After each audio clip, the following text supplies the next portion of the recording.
તો ટુ સ્થિત વિદ્યુત સ્થિતિમાન કેપેસિટન્સ. વિદ્યાર્થી મિત્રો, આજથી આપણે એક નવો ટોપિક શરૂ થવાના છે, કેપેસિટર અને કેપેસિટન્સ. વિદ્યાર્થી મિત્રો, કેપેસિટર એટલે શું? તમને તમારા ઘરમાં જ આ સાધન જોવા મળી જશે. તમે ઘણીવાર કહો છો કે પંખાનું કેપેસિટર બગડી ગયું છે એટલે સ્લો છે. આવો શબ્દ તમે ઘણીવાર વાપરો હશે. ઇલેક્ટ્રિશિયન આવીને ઘણીવાર કહેતો હશે કે આ સાધનમાં કેપેસિટર બગડી ગયેલું છે, બદલાવવું પડશે. બરાબર. તો વિદ્યાર્થી મિત્રો, તમે જ્યારે સ્વિચ પંખાની સ્વિચને પંખામાં જે રેગ્યુલેટર છે એ રેગ્યુલેટરને તમે જ્યારે 1 2 3 4 5 પર મૂકો છો તો ત્યારે તમે શું કરો છો? રેગ્યુલેટ કરો છો, એમ કહ્યું ને, રેગ્યુલેટર ફેરવો છો ત્યારે. તો એ પંખામાં રહેલા કેપેસિટરના મૂલ્યમાં તમે ફેરફાર કરો છો. બરાબર. અને એ કેપેસિટરના મૂલ્યમાં ફેરફાર કરવાને કારણે તમારો પંખો એ વધારે કે ઓછી ઝડપથી ચાલે છે. આ જ વસ્તુ જ્યુસર મશીનમાં પણ તમે જોઈ શકો છો. આ જ વસ્તુ આયનિંગમાં બી તમે લોકો જ્યારે આયનિંગમાં તમે મિનિમમ ટુ મેક્સિમમ સુધીને લઈ જાઓ છો ત્યારે તેમાં રહેલું કેપેસિટર જ શું કરે છે? એના મૂલ્યમાં વધારો કે ઘટાડો થાય છે. અને તેને પરિણામે તમારું સાધન એ પ્રમાણેનું તમારું કામ કરે છે. ઇસ્ત્રી હોય તો એ વધારે કે ઓછી ગરમ થાય છે. કોઈ બીજું મશીન હશે તો એની ઝડપમાં વધારો કે ઘટાડો થાય છે. બરાબર. તો આટલી બધી પ્રસ્તાવના મૂક્યા બાદ વિદ્યાર્થી મિત્રો, આપણે એની રચના ભણવાનો પ્રયાસ કરીએ કે તમે યાદેચ્છિક રીતે ગોઠવેલા, જો અહીંયા યાદેચ્છિક રીતે ગમે તે રીતે ગોઠવી શકો, અને આ રીતે ગોઠવી શકો, કોઈ બીજી રીતે ગોઠવી શકો, તમારી ઈચ્છા મુજબ તમારે એને ગોઠવવાનું છે. પણ એવી રીતે ગોઠવો આ બે સુવાહકોને કે તે એકબીજાથી અલગ રહે. એનો યાદેચ્છિક આકાર બી હોઈ શકે અને તેનું કદ પણ તમે નક્કી કરો એ પ્રમાણેનું હોઈ શકે. એટલે એકબીજાથી યાદેચ્છિક રીતે રાખેલા, અલગ કરેલા, યાદેચ્છિક કદ અને આકાર ધરાવતા બે સુવાહકોથી બનતી રચનાને કેપેસિટર કહેવાય છે. વિદ્યાર્થી મિત્રો, તમારી ઈચ્છા પ્રમાણેની ગોઠવણ છે. ફક્ત એટલું ધ્યાનમાં રાખવાનું છે કે બે સુવાહકો અલગ છે. બરાબર. એ ગમે તે આકારના કે ગમે તે કદના હોઈ શકે. બરાબર. એવા બે સુવાહકોથી જે બનતી રચના છે એને તમે શું કહેશો? કેપેસિટર કહેશો. હવે આ કેપેસિટર હશે ને વિદ્યાર્થી મિત્રો, તો બે સુવાહકો તમે એ બે સુવાહકોમાંથી એક સુવાહક પર શું હશે? ધન વિદ્યુતભારનું વિતરણ હશે અને તેટલા જ મૂલ્યનો ઋણ વિદ્યુતભારનું અહીંયા હશે. બરાબર. એટલે એક સુવાહક પર ધન વિદ્યુતભારનું વિતરણ હશે, બીજા સુવાહક પર એટલું જ ઋણ વિદ્યુતભારનું વિતરણ હશે. એક સુવાહક પરનું વિદ્યુત સ્થિતિમાન V1 હશે અને બીજા સુવાહક પરનું વિદ્યુત સ્થિતિમાન V2 હશે. બરાબર. એટલે આ બે સુવાહકોની વચ્ચે જે વિદ્યુત સ્થિતિમાનનો તફાવત રચાશે તે શું રચાશે? V2 - V1. હવે વિદ્યાર્થી મિત્રો, યાદ રાખો કે શું કેપેસિટરમાં બે સુવાહકો હોવા જરૂરી છે? તો એના જવાબમાં હું એવું બી કહી શકું કે ધારો કે તમારો એક કેપેસિટરમાં એક સુવાહક અનંત અંતરે છે એવું તમે ધારી લો, તો એક સુવાહકને પણ તમે કેપેસિટર તરીકે ગણી શકો, કારણ કે એનો બીજો જે સુવાહક છે તે અનંત અંતરે રહેલો છે. બરાબર. તમે કહેશો કે ટીચર કોઈ એક એક્ઝામ્પલ આપો નહીં. તો આપણે પૃથ્વી એ પોતે જ કેવી છે? કેપેસિટર તરીકે વર્તે છે, કારણ કે પૃથ્વી એ વિદ્યુતની સુવાહક છે, પણ એ એક જ સુવાહક છે. એનો બીજો જે કેપેસિટરનો બીજો ભાગ એટલે બીજો સુવાહક છે તેનો અનંત અંતરે રહેલો છે. અને તેમ છતાંય પણ તમે પૃથ્વીને શું કરી શકો? એક સુવાહક ધરાવતું કેપેસિટર ગણી શકો. બરાબર છે વિદ્યાર્થી મિત્રો? ચલો હવે ત્યાર પછીની વાત કરીએ કે ફોર એક્ઝામ્પલ તમારી પાસે કોઈ સુવાહક છે, તમે કહો કે એને વિદ્યુત ભારિત કરવાનું છે. બરાબર. તો ફક્ત સુવાહક છે, એને કંઈ એકબીજાની નજીક યાદેચ્છિક રીતે ગોઠવી દેવાથી તેની પર વિદ્યુત ભાર આવવાનો નથી. તો એને વિદ્યુત ભારિત કેવી રીતે કરવું? બરાબર. તો તમે એને બેટરીની મદદથી વિદ્યુત ભારિત કરી શકો વિદ્યાર્થી મિત્રો. જ્યારે તમે બે અલગ કરેલા યાદેચ્છિક કદ આકાર ધરાવતા બે સુવાહકને, બરાબર, રચનાને તમે આ રીતે ગોઠવીને પછી એની સાથે તમે એને બેટરી જોડો, તો બેટરીના ધન છેડાને કારણે શું થશે? આ સુવાહક પર ધન વિદ્યુતભાર અને આ સુવાહક પર, બીજા સુવાહક પર એટલો જ ઋણ વિદ્યુતભાર જમા થશે. બરાબર. એટલે આ તમે આ રીતે વિદ્યુતભાર પ્રાપ્ત કરી શકો. હવે આ વાક્ય બરાબર સમજો વિદ્યાર્થી મિત્રો કે જ્યારે કેપેસિટરના કોઈ એક સુવાહકની વાત કરીએ તો એ સુવાહકની પાસે, બરાબર, વિદ્યુતભારનું મૂલ્ય કેટલું? આની પાસે પણ જો તો વિદ્યુતભાર Q જેટલો છે. જો ચિહ્નને જવા દો તો વિદ્યુતભારનું મૂલ્ય કેટલું? તો પ્રત્યેક સુવાહકની પાસે કેટલું વિદ્યુતભારનું મૂલ્ય છે? Q જેટલું. પણ આ કેપેસિટર પરનો કુલ વિદ્યુતભાર કેટલો? તો 0. કેમ? કારણ કે આ કેપેસિટરની અંદર એક પ્લેટ પર પ્લસ ક્યુ અને બીજી પ્લેટ પર માઇનસ ક્યુ વિદ્યુતભાર છે, એટલે પ્લસ ક્યુ માઇનસ ક્યુ એટલે શું થઈ જાય? 0. એટલે કેપેસિટરના સુવાહક પરનો વિદ્યુતભાર ક્યુ છે, પણ કેપેસિટર પરનો કુલ વિદ્યુતભાર 0 થશે. બરાબર? બીજી વાત સમજો વિદ્યાર્થી મિત્રો, કે માની લો કે મારી પાસે કેપેસિટર છે આ રીતે. બરાબર? કેપેસિટરની બે સુવાહક એટલે કે બે મેં પ્લેટ લીધી કેપેસિટર માટે, સુવાહક તરીકે બે પ્લેટ લીધી, એકના પર ધન વિદ્યુતભાર છે, એકના પર ઋણ વિદ્યુતભાર છે. તો કેપેસિટરની આ બે પ્લેટની વચ્ચે તમને વિદ્યુત ક્ષેત્ર કઈ દિશામાં મળે? ધન વિદ્યુતભારથી ઋણ વિદ્યુતભાર તરફ, ધન વિદ્યુતભારથી ઋણ વિદ્યુતભાર તરફ. અને તમારું જેટલો ધન વિદ્યુતભાર વધશે એટલા જ પ્રમાણમાં ઋણ વિદ્યુતભાર વધવાનો છે. એટલે જેમ વિદ્યુતભારનું મૂલ્ય વધતું જશે તેમ તમારા વિદ્યુત ક્ષેત્રના મૂલ્યમાં પણ વધારો થતો જશે. આનો અર્થ એમ થયો કે તમારું વિદ્યુત ક્ષેત્ર એ સુવાહક પર રહેલા વિદ્યુતભારના મૂલ્ય પર આધારિત છે. સુવાહક પર જેટલું વિદ્યુતભારનું મૂલ્ય વધારે તેટલું તેના બે પ્લેટની વચ્ચેનું એ બે સુવાહકોની વચ્ચેનું વિદ્યુત ક્ષેત્રનું મૂલ્ય તેટલું પ્રબળ થશે. બરાબર? હવે સ્થિતિમાનની વાત કરીએ. વિદ્યાર્થી મિત્રો, આપણે સ્થિતિમાનની વ્યાખ્યા શું જોઈ લઈએ કે એકમ ધન વિદ્યુતભારને વિદ્યુત ક્ષેત્રની વિરુદ્ધ દિશામાં કરવું પડતું કાર્ય એટલે સ્થિતિમાન. બરાબર?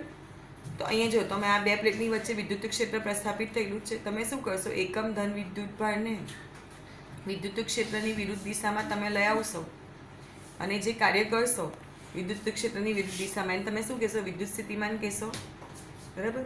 હવે વિદ્યુત સ્થિતિમાન પણ કોના પર આધારિત છે? બરાબર? જેટલું તમારું વિદ્યુત ક્ષેત્ર પ્રબળ હશે અને જેટલું વિદ્યુત ક્ષેત્ર તમારે પ્રબળ કરવું હશે એટલું તમારે કોના પર આધારિત છે? વિદ્યુતભાર પર. બરાબર? એટલે જેમ વિદ્યુત સ્થિતિમાનનું મૂલ્ય વધારે કરવું હોય તેમ વિદ્યુત ક્ષેત્ર પ્રબળ કરવું પડે, અને જેમ વિદ્યુત ક્ષેત્ર પ્રબળ કરવું હોય તેમ તમારે કેપેસિટરની પ્લેટ પર જમા થતા વિદ્યુતભારનું મૂલ્ય વધારવું પડે. બરાબર છે? એટલે ઇન શોર્ટ વિદ્યુત સ્થિતિમાનનું મૂલ્ય પણ કોના પર આધારિત છે? કેપેસિટરની પ્લેટ પર જમા થયેલા વિદ્યુતભાર પર આધારિત છે. એટલે વી ચલે છે ક્યુ. બરાબર? એટલે હવે આપણે લખીએ જો કે ક્યુના છેદમાં વીનો ગુણોત્તર કેવો આવે? અચળ. અને આ અચળ પરને આપણે શું કહીશું? સી એટલે કે કેપેસિટરનું કેપેસિટન્સ. સવાદ નહીં કરતો. ઓકે વિદ્યાર્થી મિત્રો, તો સી ઇઝ ઇક્વલ ટુ શું મળ્યું? ક્યુ બાય વી મળ્યું, જ્યાં સી એને શું કહેવાય? કેપેસિટરનું કેપેસિટન્સ કહેવામાં આવે છે. બરાબર? તો તમારે જો કેપેસિટન્સની વ્યાખ્યા લખવી હોય તો શું લખી શકો? કે સમાંતર પ્લેટ કેપેસિટરની પર જમા થયેલો વિદ્યુતભાર અને તે બે કેપેસિટરની બે પ્લેટ વચ્ચેના વિદ્યુત સ્થિતિમાનના તફાવતના ગુણોત્તરને તે કેપેસિટરનું શું કહેવામાં આવે છે? કેપેસિટન્સ કહેવામાં આવે છે. બરાબર? હવે વિદ્યાર્થી મિત્રો, એ વાત આવી કે કેપેસિટરનું કેપેસિટન્સ કઈ બાબત પર આધારિત છે? બરાબર? તો પહેલી બાબત આપણે જે વ્યાખ્યામાં કહું તે કે કેપેસિટરનો આકાર કેવો છે, એનો કદ કેવો છે, અને કેપેસિટરની બે પ્લેટ અથવા તો બે સુવાહકો વચ્ચેનું અંતર કેટલું છે, એના પરથી આપણે કેપેસિટરનું કેપેસિટન્સ નક્કી કરી શકીએ. બીજી બાબત વિદ્યાર્થી મિત્રો, કે જો કેપેસિટરની બે પ્લેટની વચ્ચે તમે કોઈક અવાહક પદાર્થ મૂકેલો છે, એ હવા પણ હોઈ શકે. બરાબર? અથવા તો બીજો કોઈક ડાઇલેક્ટ્રિક પદાર્થ છે.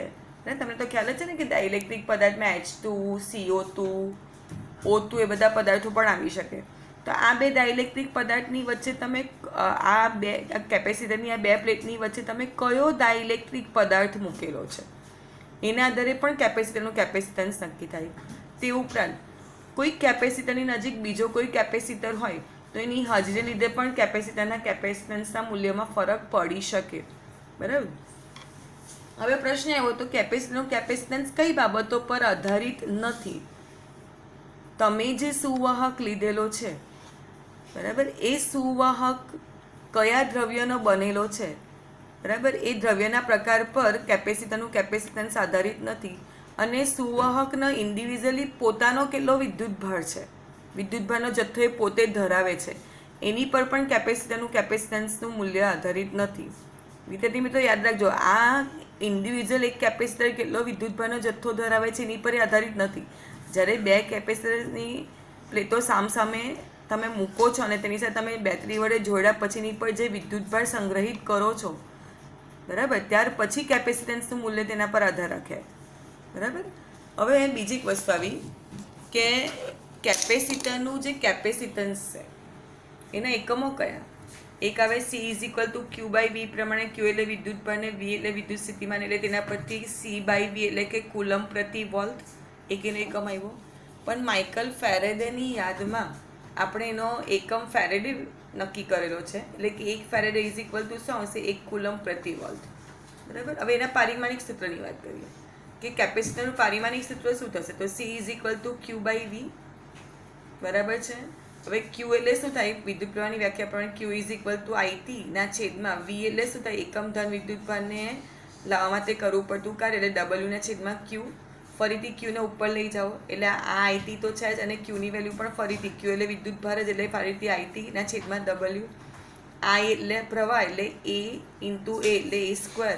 T એટલે કે સમય એટલે કે T સ્ક્વેર છેદમાં કાર્યનું પારિમાણિક સૂત્ર હવે M1 L2 T - 2, અને તેના પરથી સૂત્ર શું બનશે? M - 1 L - 2 A2 ને T2. બરાબર. T4 એટલે તમારો જવાબ મળી ગયો M - 1 L - 2 T4 A2. બરાબર. હવે વિદ્યાર્થી મિત્રો ખરેખર જોવા જઈએ તો 1 ફેરેડે એ વ્યવહારમાં કેપેસિટરનો ઘણો મોટો એકમ કહેવાય, અને એ આપણે આગળની થિયરીમાં સાબિત પણ કરીને બતાવીશું. એટલે તમે જ્યારે વ્યવહારમાં કેપેસિટર વાપરશો તો એ કેપેસિટરના કેપેસિટન્સનું મૂલ્ય ઘણું નાનું હોય. ઘણીવાર તમે જોજો કે તમારા જે ઇલેક્ટ્રોનિક સાધનમાં જે તમારા કેપેસિટર વપરાયેલા હોય એ ઘણીવાર માઇક્રો ફેરેડે, પીકા ફેરેડે કે નેનો ફેરેડેના હોય, એટલે અત્યંત નાના હોય એ મૂલ્ય. અને એનું કારણ પણ છે, આપણે આગળ જતાં શીખવાના છે, પણ અત્યારે યાદ રાખો કે આપણે વ્યવહારમાં જે કેપેસિટર વાપરીએ છીએ એ કેપેસિટન્સના મૂલ્ય એકમો ઘણા નાના હોય છે, એટલે આપણે વ્યવહારમાં એ જ વાપરવાના છે. ફોર એક્ઝામ્પલ આપણે કયા કેપેસિટર વાપરીએ છીએ? 1 માઇક્રો ફેરેડેના, 1 પીકા ફેરેડેના, 1 નેના ફેરેડેના. તો 1 માઇક્રો ફેરેડ એટલે થશે 10 - 6 ફેરેડે, 1 પીકા ફેરેડ એટલે થશે 10 - 12 ફેરેડે, 1 નેનો ફેરેડ એટલે થશે 10 - 9 ફેરેડે. વિદ્યાર્થી મિત્રો કેપેસિટરની સંજ્ઞા જોવા જઈએ આપણે તો કેપેસિટરની સંજ્ઞા તમે બે રીતે દર્શાવી શકો. ધારો કે તમે કોઈ એક નિશ્ચિત મૂલ્યનો કેપેસિટર લઈ લીધો કે જેનું મૂલ્ય તમે બદલી શકતા નથી. બરાબર. તો એવો નિશ્ચિત મૂલ્ય ધરાવતા કેપેસિટરની સંજ્ઞા આવી છે.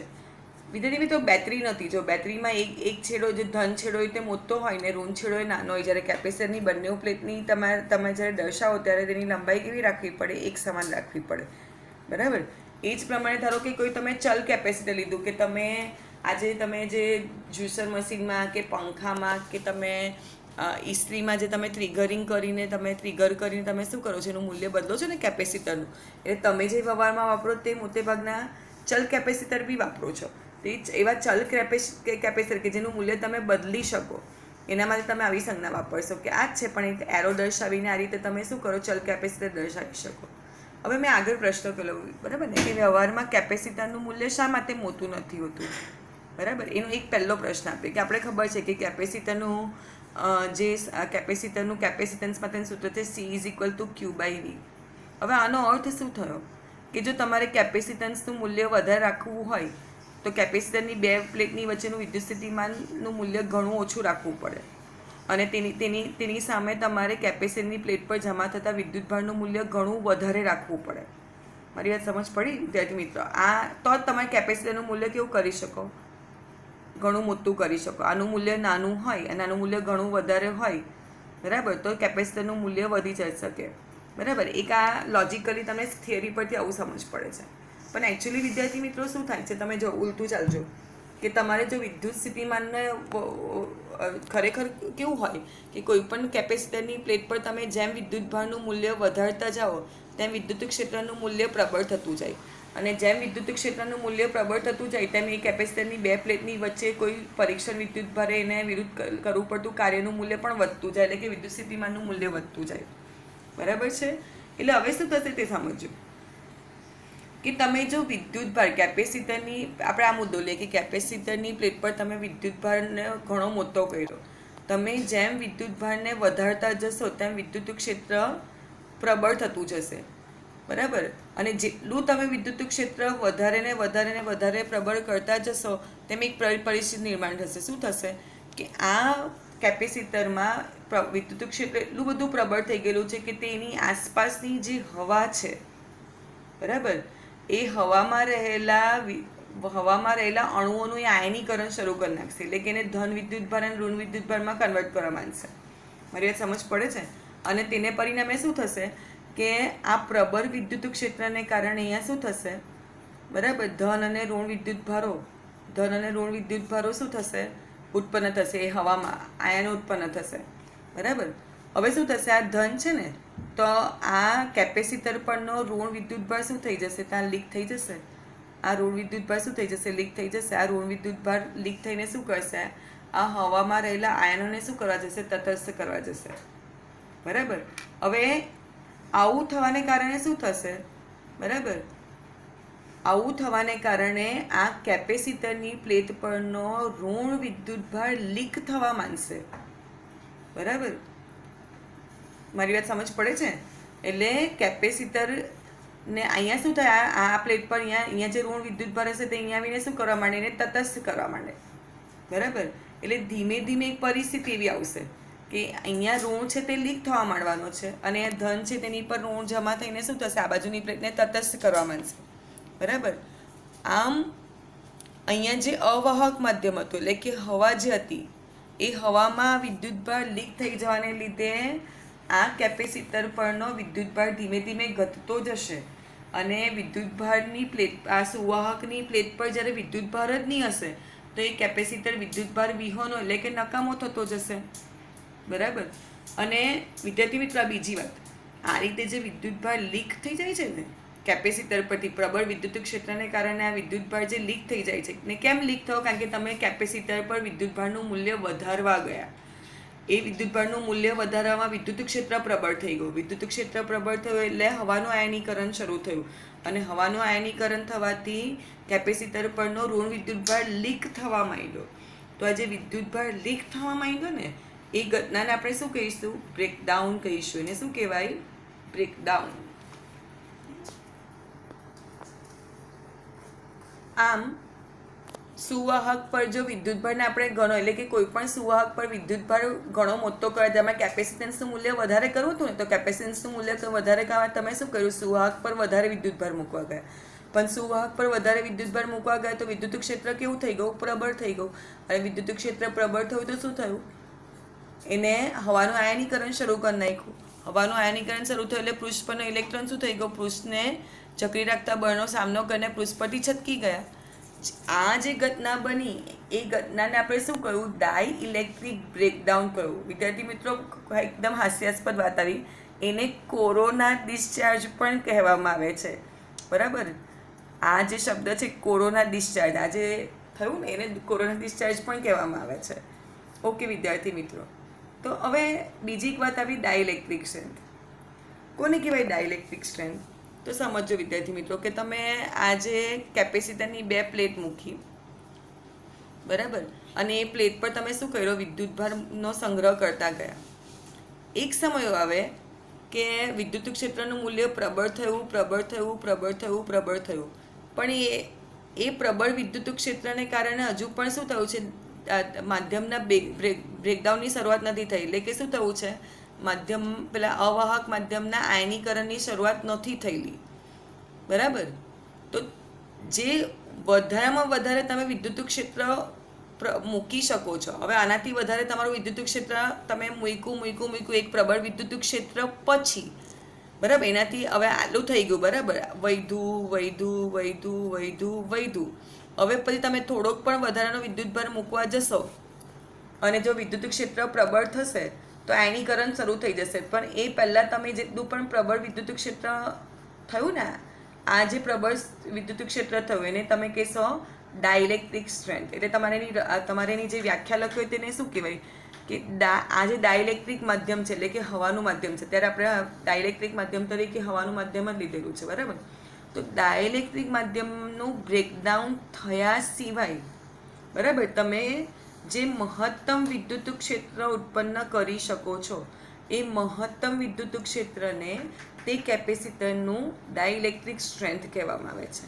હવે હવા માટે ડાઇલેક્ટ્રિક સ્ટ્રેન્થ કેટલી, તો હવા માટે ડાઇલેક્ટ્રિક સ્ટ્રેન્થ છે 3×10⁶ વોલ્ટ પ્રતિ મીટર, બરાબર. વિદ્યાર્થી મિત્રો, આનો અર્થ સમજો. 3×10⁶ વોલ્ટ અને મીટરને કન્વર્ટ કરીએ તો 10⁻² સેન્ટીમીટર થાય, બરાબર. અને 10⁻² સેન્ટીમીટર એટલે શું થઈ ગયું? 3 × 10⁻⁴ વોલ્ટ થયા. હવે વોલ્ટ પ્રતિ સેન્ટીમીટર થયા. બરાબર. અને આનો અર્થ શું થશે તે સમજો કે તમે કેપેસિટરની 2 પ્લેટ લીધી, એને એકબીજાથી 1 સેન્ટીમીટર અંતરે રાખી, તો તેની વચ્ચે તમે 3 × 10⁴ વોલ્ટ જેટલું વિદ્યુત સ્થિતિમાન પ્રસ્થાપિત કરો છો, ત્યાં સુધી હવામાં આયનીકરણ શરૂ થતું નથી. તમે આ પ્લેટની ઉપર 1 સેન્ટીમીટર અંતર રાખેલી પ્લેટ પર તમે 3 × 10⁴ વોલ્ટ જેટલું વિદ્યુત સ્થિતિમાન પ્રસ્થાપિત કરો છો, ત્યાં સુધી હવા આયનીકરણ શરૂ કરતી નથી. બરાબર. આને કહેવાય ડાઇલેક્ટ્રિક સ્ટ્રેન્થ. બરાબર.